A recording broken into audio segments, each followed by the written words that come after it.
Back in 1996, a man is trying to get away from the police.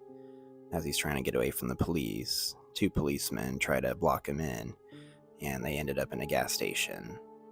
One cop actually ran into the car, and it ran into the fuel tank. And what happens next is everybody's worst nightmare at a gas station.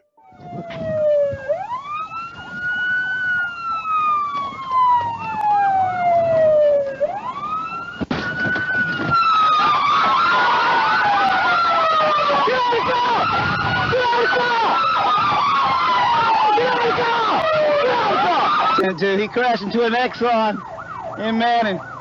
Still in the vehicle. Gas tank's on fire. Drive away. 24, just 1012. Where are you at exactly? You on 301 or 521?